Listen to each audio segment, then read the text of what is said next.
नमस्कार, जय हिंद साथियों। आप सभी का स्वागत है RLG स्टडी यूट्यूब चैनल में। आज की वीडियो में हम बात करने वाले हैं पॉलिटिकल साइंस के सेशन में चुनाव आयोग पार्ट नंबर 2। और चुनाव आयोग के अंदर हम प्रीवियस वीडियो में भी बात कर चुके हैं चुनाव आयोग कमीशन के बारे में, चुनाव आयोग के सदस्य, चुनाव आयोग के तीनों सदस्यों के कार्य, शक्तियाँ और उसके महत्वपूर्ण कार्यों के ऊपर हम बिल्कुल डिटेल से डिस्कस कर चुके हैं प्रीवियस वीडियो के अंदर। और आज की वीडियो में हम पार्ट नंबर 2 में जो डिस्कस करने वाले हैं वो चुनाव के अंदर हम बात करेंगे पॉलिटिकल पार्टी क्या होती है, कौन कौन सी पॉलिटिकल पार्टी अभी अस्तित्व में है, कौन सी नहीं है, किसी क्षेत्रीय दल को बनने के लिए क्या शर्तें चाहिए, किसी राष्ट्रीय राजनीतिक दल बनने के लिए कौन कौन सी शर्तें चाहिए। और इसके अलावा हम बैलेट पेपर के बारे में बात करने वाले हैं कि पहले जो चुनाव में प्रारंभ में चुनाव किस प्रकार के पेपर्स के ऊपर मोहर लगाकर किया जाता था, किस तरीके से मतदान किया जाता था। और इसके अलावा वर्तमान समय में किस तरीके से EVM इलेक्ट्रॉनिक वोटिंग मशीन का प्रयोग हुआ है आपका वोटिंग करने के लिए। और इन तमाम चीज़ों को लेकर के हम दल बदल व्यवस्था के बारे में बात करेंगे। इन तमाम चीज़ों को लेकर के हम चुनाव आयोग के अंदर आज की वीडियो में डिस्कस करने वाले हैं। तो चलिए बढ़ते हैं आगे। दोस्तों, अगर आप हमारे चैनल पर नए हैं तो पहले चैनल को लाइक कर लीजिएगा, सब्सक्राइब कर लीजिएगा और वीडियो को ज़्यादा से ज़्यादा शेयर कर लीजिएगा।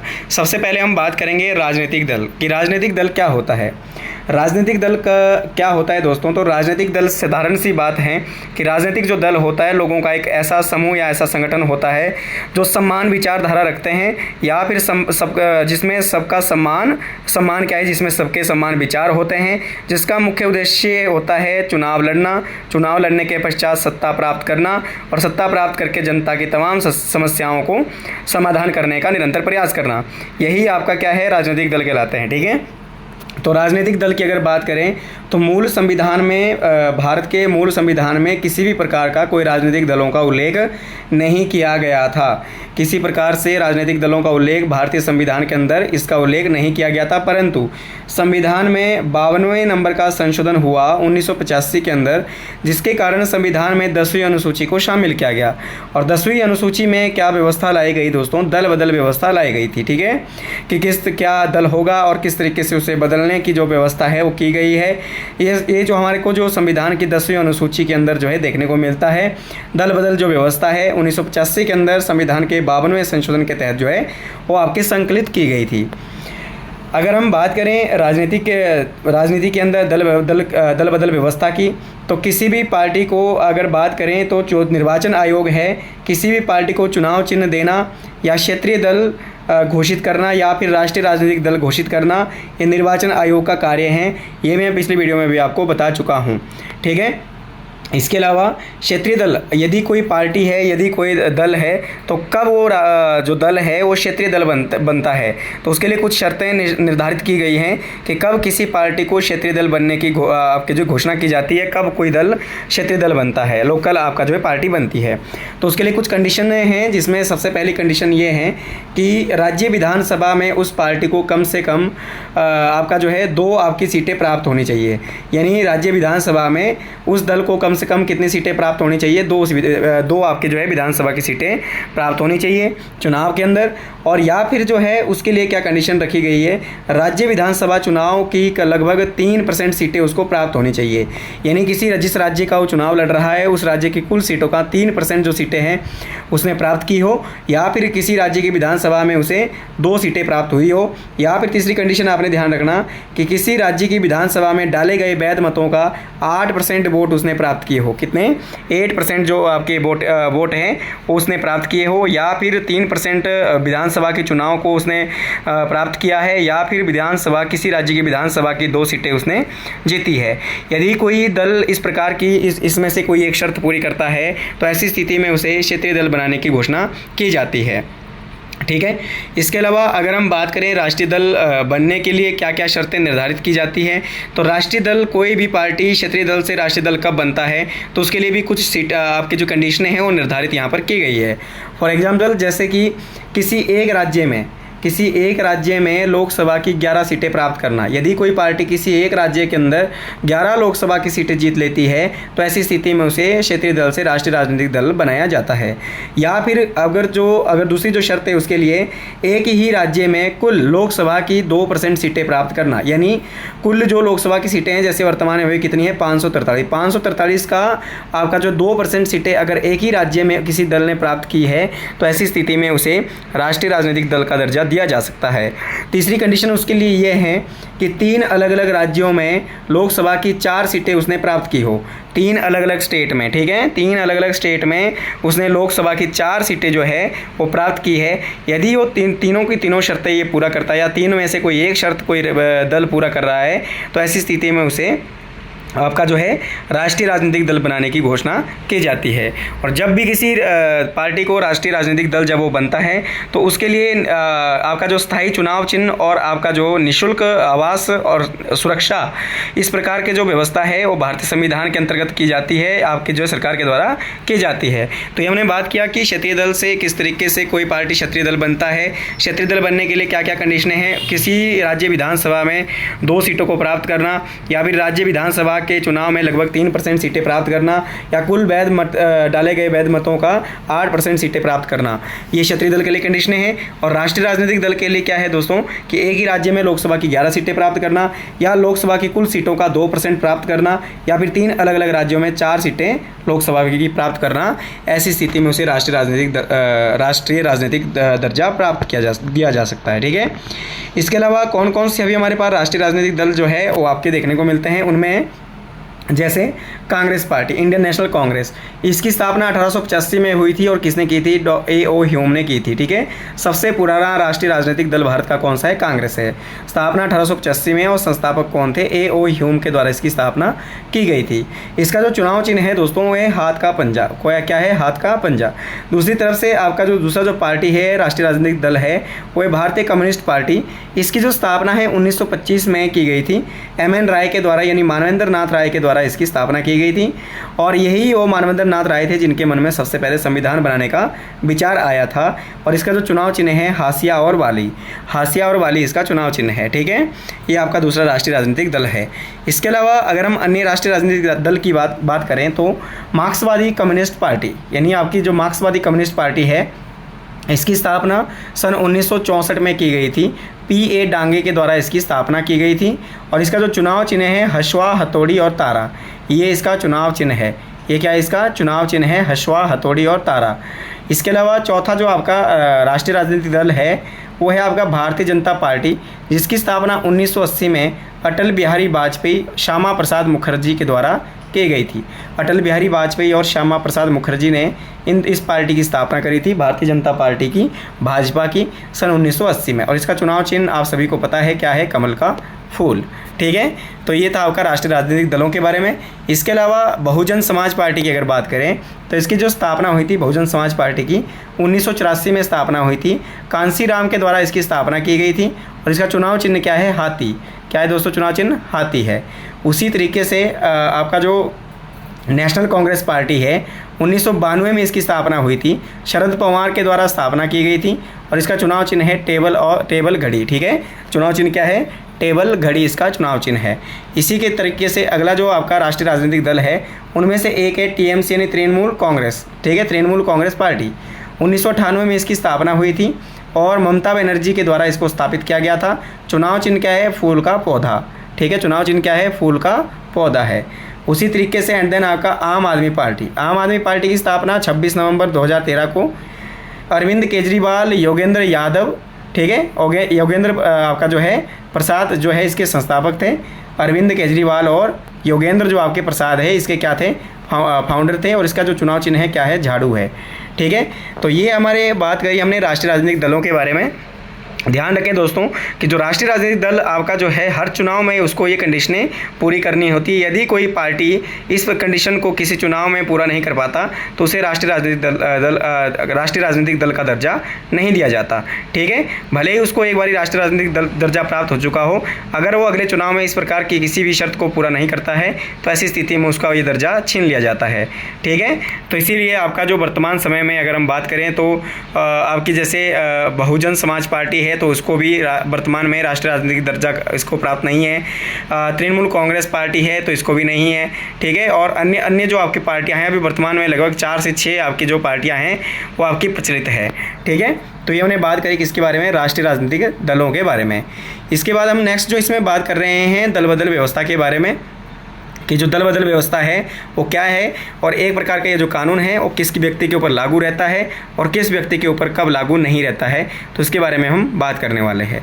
आई होप आपको वीडियो पसंद आई होगी, और अगर वीडियो पसंद आए तो वीडियो को लाइक कर लीजिएगा, चैनल को सब्सक्राइब कर लीजिएगा और वीडियो को ज़्यादा से ज़्यादा शेयर जरूर कर लीजिएगा। चलिए देखते हैं दल बदल व्यवस्था। तो दल बदल व्यवस्था की अगर हम यहाँ पर बात करें तो दल बदल व्यवस्था, जैसा कि मैंने पहले ही आपको बता दिया था कि दल बदल जो व्यवस्था है 10वीं अनुसूची के अंदर 1985 में 52वें संशोधन के तहत इसको क्या है, दल बदल व्यवस्था को संविधान में शामिल किया गया था, ठीक है। और संविधान की कहाँ रखा गया था, 10वीं अनुसूची के अंदर रखा गया था, ठीक है। कौन सा संशोधन, 52 अमेंडमेंट, और आपका ईयर कौन सा, 1985, और व्यवस्था कौन सी, दल बदल व्यवस्था, ठीक है। ये जो कानून है ये निर्वाचन आयोग की सिफारिश पर अध्यक्ष और सभापति द्वारा लगाया जाता है।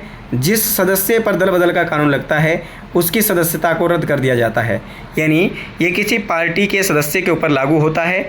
और इसकी ये जो लगाया जाता है किसके द्वारा, अगर लोकसभा की बात करें और विधानसभा की बात करें तो लोकसभा का अध्यक्ष और विधानसभा का अध्यक्ष इसको जारी करता है इस प्रस्ताव को, और राज्यसभा और विधानसभा के सभापति इसको क्या है आपका लागू करते हैं।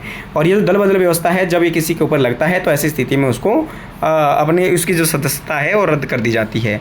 अब ये दल बदल व्यवस्था क्या है उसके बारे में हम बात करेंगे अभी। जैसा कि जो दल बदल व्यवस्था है ये आपका जो कानून इस प्रकार का कानून है कि ये कौन सी परिस्थितियों में ये लगता है और कौन सी परिस्थिति में ये नहीं लगता है, इनके बारे में हम डिटेल से डिस्कस करने वाले हैं।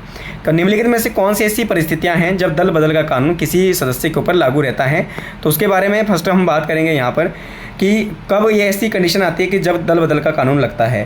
तो यदि कोई व्यक्ति, ठीक है, यदि कोई व्यक्ति अपनी पार्टी छोड़कर दूसरी पार्टी में शामिल हो जाता है तो उसके ऊपर दल बदल का कानून लग सकता है, ठीक है, उसकी सदस्यता रद्द हो सकती है। दूसरा, यदि कोई निर्दलीय उम्मीदवार किसी पार्टी का सदस्य बन जाता है, फॉर एग्जांपल यदि कोई निर्दलीय या स्वतंत्र प्रत्याशी है जो स्वतंत्र प्रत्याशी बनकर या निर्दलीय बनकर जाए चुनाव लड़ता है और जीत जाता है, और जीतने के बाद वो किसी पार्टी का सदस्य बन जाता है, तो ऐसी स्थिति में उसे जो है आपका उसकी सदस्यता से उसको रद्द कर दिया जा सकता है, ठीक है। तीसरा, यदि कोई व्यक्ति पार्टी के दिशा निर्देश के विपरीत मतदान करे, तो जैसा कि अभी हिमाचल प्रदेश में देखने को मिला था कि यदि कोई पार्टी का सदस्य अपने पार्टी के विपरीत मतदान करे तो ऐसी स्थिति में आपका जो है उस व्यक्ति की सदस्यता को रद्द किया जा सकता है, दल बदल का कानून उसके ऊपर लागू किया जा सकता है। तीसरी कंडीशन ये है कि यदि कोई व्यक्ति मतदान के समय अनुपस्थित रहे और 15 दिन के अंदर अध्यक्ष ने उसे माफ़ न किया हो, ठीक है। यदि मान लीजिए लोकसभा या विधानसभा या फिर विधान परिषद या राज्यसभा में मतदान की व्यवस्था बनी हुई है, मतदान आपका जो है चला हुआ है, और ऐसे समय में कोई व्यक्ति अब्सेंट है और उसने क्या है अब्सेंट होने का रीज़न क्या है आपका अध्यक्ष या सभापति को नहीं बताया है, और ऐसी स्थिति में अध्यक्ष या सभापति ने उसको 15 दिन के अंदर माफ़ नहीं किया है, तो ऐसी स्थिति में भी उसके ऊपर दल बदल का कानून लग सकता है। और जैसा कि मैंने आपको बताया कि जब किसी व्यक्ति के ऊपर दल बदल का कानून लगता है तो उस कानून के अनुसार उसको जो है उसकी सदस्यता से आपका जो है स्थगित कर दिया जा सकता है, ठीक है। इसके अलावा नेक्स्ट अगर बात करें हम कि दल बदल का कानून किस व्यक्ति के ऊपर नहीं लगता, ठीक है, लगता कब नहीं है, मतलब लगता कब है वो हमने बात कर ली है, और लगता कब नहीं है ये हम अभी डिस्कस करने वाले हैं। चलिए, तो ये जो दो पार्टी है, अब ये जो आपकी दो पार्टी यानी यदि फॉर एग्जांपल किसी दो प्रकार की पार्टियों का गठबंधन हो जाए, जैसे अभी बीजेपी और आपका जो है एनडीए जो आपका जो है उसका गठबंधन महागठबंधन अभी बना हुआ है, तो इस प्रकार से यदि कोई पार्टी दूसरी पार्टी के साथ गठजोड़ कर लें तो पूरी पार्टी के ऊपर ये दल बदल का कानून नहीं लगता, ठीक है। दूसरी कंडीशन ये है कि यदि पार्टी ने किसी सदस्य को पार्टी से निकाल दिया है तो और उसने क्या है अन्य पार्टी में वो शामिल हो गया। यदि कोई पार्टी किसी सदस्य को अपनी पार्टी से निकाल दे और वो व्यक्ति दूसरी किसी पार्टी को ज्वाइन कर ले तो उस व्यक्ति के ऊपर भी दल बदल का कानून नहीं लगता, ठीक है, समझ गए ना। इसके अलावा अगर तीसरी जो कंडीशन है ये है कि यदि पार्टी के 1/3 सदस्य दूसरी पार्टी ज्वाइन कर ले, यानी कुल पार्टी का 1/3 हिस्सा यानी 1/3 सदस्य यानी तीसरा भाग जो है किसी दूसरी पार्टी को ज्वाइन कर लेता है, तो ऐसी स्थिति में भी उसके ऊपर ये कानून व्यवस्था नहीं लागू होती है, ठीक है। तो ये सारी व्यवस्थाएँ थी कि जब जो आपका दल बदल का कानून है वो कब नहीं लगता। और दूसरी बात आपने ध्यान रखना, दल बदल का कानून केवल जीते हुए प्रत्याशी पर लगता है, हारे हुए पर नहीं। ठीक है, अगर कोई व्यक्ति चुनाव जीतकर जाता है तो उसी के ऊपर दल बदल का कानून लगेगा, अदरवाइज हारे हुए प्रत्याशी पर दल बदल का कानून नहीं लागू होता। इसके अलावा अगर हम बात करें यहाँ पर ईवीएम और बैलेट पेपर के बारे में, तो इसमें हम डिटेल से डिस्कस करेंगे कि बैलेट पेपर क्या होता है, इलेक्ट्रॉनिक वोटिंग मशीन का प्रचलन कैसे बढ़ा और किस तरीके से वर्तमान में जो आपके चर्चा में है ईवीएम। ठीक है, तो सबसे पहले हम देखेंगे बैलेट पेपर। बैलेट पेपर क्या होता है? भारत में मतदान के लिए पहले ये बैलेट पेपर का प्रयोग किया जाता था। ठीक है, जो प्रारंभ में आपका जो वोटिंग होती थी, आपका जो मतदान होता था वो आपका जो है कागज़ पर मोहर लगाकर किया जाता था, और जिस कागज़ पर मोहर लगाई जाती थी उसको बैलेट पेपर कहा जाता था। ठीक है, परंतु अब इसमें वर्तमान में इसका प्रचलन बहुत कम है। वर्तमान समय में इसका प्रयोग केवल पंचायत और नगर पालिका के चुनाव में किया जाता है। ठीक है, पंचायत और जो नगर पालिका के जो चुनाव होते हैं उसमें ईवीएम का नहीं बल्कि बैलेट पेपर का प्रयोग आज भी किया जाता है। हालांकि पहले लोकसभा, राज्यसभा, विधानसभा इन तमाम चुनाव में जो है आपका इसी बैलेट पेपर का प्रयोग किया जाता था, परंतु इस वर्तमान में इसका प्रचलन इन चुनाव में नहीं है। और वर्तमान में इन चुनाव में लोकसभा, राज्यसभा और विधानसभा के चुनाव में जो है आपका ईवीएम का प्रयोग किया जाता है, जबकि पंचायत और नगर पालिका के चुनाव में किसका प्रयोग किया जाता है? अभी भी बैलेट पेपर का प्रयोग किया जाता है। ठीक है, अब ये जो ईवीएम है, इलेक्ट्रॉनिक वोटिंग मशीन, इसके बारे में हम बात करने वाले हैं कि इलेक्ट्रॉनिक वोटिंग मशीन कैसे काम करती है और किस तरीके से ये आपका इसका प्रयोग किया गया था। तो इलेक्ट्रॉनिक वोटिंग मशीन यानी ईवीएम का पहला प्रायोगिक जो परीक्षण है 1982 में केरल के एक उपचुनाव में किया गया था। जब उपचुनाव चल रहे थे केरल के अंदर, तब इसका पहली बार जो आपका प्रयोग जो है किया गया था, वो भी केवल परीक्षण करने के लिए, चेक करने के लिए कि क्या ये जो है आने वाले चुनाव में ये मशीन जो है काम कर सकती है, उपयोगी है या नहीं है। ठीक है, इस उद्देश्य से इसका प्रयोग 1982 में किया गया था। फिर इसके बाद इस चुनाव में इसने अच्छा खासा कार्य किया, और उसके बाद 1998 में ईवीएम का जो व्यापक रूप में जो प्रयोग किया गया और राजस्थान के विधानसभा चुनाव में पहली बार किया गया। ईवीएम का प्रयोग पहली बार राज्य विधानसभा चुनाव में 1998 में किया गया था, जबकि पहली बार प्रायोगिक जो आपकी परीक्षण है 1982 में उपचुनाव में केरला के अंदर किया गया था। और इसी तरीके से आपका जो इसका जो प्रयोग है ईवीएम इलेक्ट्रॉनिक वोटिंग मशीन का जो प्रयोग है वो अगर हम बात करें सन 2004 में लोकसभा के चुनाव में पहली बार ईवीएम का प्रयोग किया गया। तो ये भी आपने ध्यान रख लेना, काफ़ी अच्छा पॉइंट है, एग्जाम पॉइंट है कि पहली बार इलेक्ट्रॉनिक वोटिंग मशीन का जो प्रयोग है लोकसभा के चुनाव में कब किया गया? सन 2004 में किया गया था। विधानसभा में सन 1998 में किया गया था, और आपका जो है केरला के अंदर 1982 में उपचुनाव में किया गया था। तो ये भी आपने बात ध्यान रख लेना है। 2013 में फिर इसमें एक बहुत बड़ा चेंजिंग हुआ कि 2013 में इलेक्ट्रॉनिक वोटिंग मशीन में एक जो नया ऑप्शन है वो आपका यूज़ किया गया, जिसे कहते हैं नोटा। क्या कहते हैं दोस्तों? नोटा कहते हैं। ठीक है, नन ऑफ दीज अबव। ठीक है, तो ये आपने ध्यान रख लेना है कि नोटा का जो प्रयोग है वो आपके ईवीएम में सन 2013 में किया गया था, और इसका जो प्रयोग है पहली बार छत्तीसगढ़ के अंदर जो है आपका होने वाले चुनाव के दौरान किया गया था। ईवीएम में पहली बार 2017 में वीवीपैट आपका जो है वीवीपैट का प्रयोग किया गया। वीवीपैट का फुल फॉर्म यहाँ पर दिया गया है वोटर वेरिफिकेशन या पेपर ऑडिट ट्रायल। ठीक है, आपका voter verification paper audit trial. ठीक है, ठीक, तो ये आपने बात ध्यान रखना है। इससे क्या पता चलता है कि इससे पता चलता है वोट डालने वाले व्यक्ति को पता चलता है कि उसने किस चुनाव चिन्ह को दबाकर क्या है वोट डाला है, और किस पार्टी को उसने, किस प्रतिनिधि को अपना मतदान दिया है। तो इससे क्या है आपका इस चीज़ से जो है ये पता चलता है। वर्तमान में अगर हम वोट ईवीएम की बात करें तो वर्तमान में जो ईवीएम है उसका वीवीपैट का जो है M3 वर्जन जो है प्रयोग किया जाता है। ठीक है, ईवीएम का जो वीवीपैट है उसका M3 जो वर्जन है उसका प्रयोग जो है सबसे ज़्यादा आपका प्रचलित है वर्तमान समय में। और मतदान की जो स्याही होती है, इसके बारे में हम बात कर चुके हैं। PO1, PO2 और PO3 उनका अलग अलग कार्य होता है। एक ID नंबर को चेक करता है, दूसरा ID मिलाता है, तीसरा ID नंबर मिलाकर जो है आपका स्याही लगाता है। तो मतदान में जो आपकी जो फिंगर्स के ऊपर लगाई जाने वाली जो स्याही होती है उसको जो है क्या आपका उसमें क्या मिलाया जाता है? सिल्वर नाइट्राइट आपका जो है मिलाया जाता है। क्या मिलाया जाता है? सिल्वर नाइट्राइट आपका मिलाया जाता है। और इसी तरीके से 25 जनवरी को आपका जो है 25 जनवरी को प्रत्येक साल जो है हम क्या मनाते हैं, वो मतदाता दिवस के रूप में उसको मनाते हैं, या मतदान दिवस के रूप में उसको मनाते हैं। तो ये हमने आज की वीडियो में बात किया किसके बारे में? चुनाव आयोग के बारे में। चुनाव जो है आपकी आयोग में राजनीतिक दलों के बारे में बात किया, क्षेत्रीय दल बनने के लिए क्या क्या अहर्ताएँ चाहिए, क्या क्या योग्यताएं चाहिए, राष्ट्रीय राजनीतिक दल बनने के लिए क्या क्या योग्यताएं चाहिए। इसके अलावा दल बदल जो व्यवस्था है वो कैसी है होती है, ठीक है, दल बदल की व्यवस्था किसके ऊपर लागू होती है, किसके ऊपर नहीं लागू होती है, या फिर आपका जो बैलेट पेपर क्या होता है, या फिर ईवीएम का प्रयोग किस तरीके से भारतीय चुनाव में किया गया था, पहले उपचुनाव में, फिर विधानसभा के चुनाव में और फिर आपका लोकसभा चुनाव में, ठीक है। और वर्तमान में कौन सा आपका जो आपका ईवीएम मशीन है उसका कौन सा वर्जन यूज़ किया जाता है, और ईवीएम वोट डालते समय जो स्याही का प्रयोग किया जाता है उसमें क्या मिलाया जाता है। इन तमाम चीज़ों को हमने चुनाव आयोग के अंदर जो है डिस्कस किया।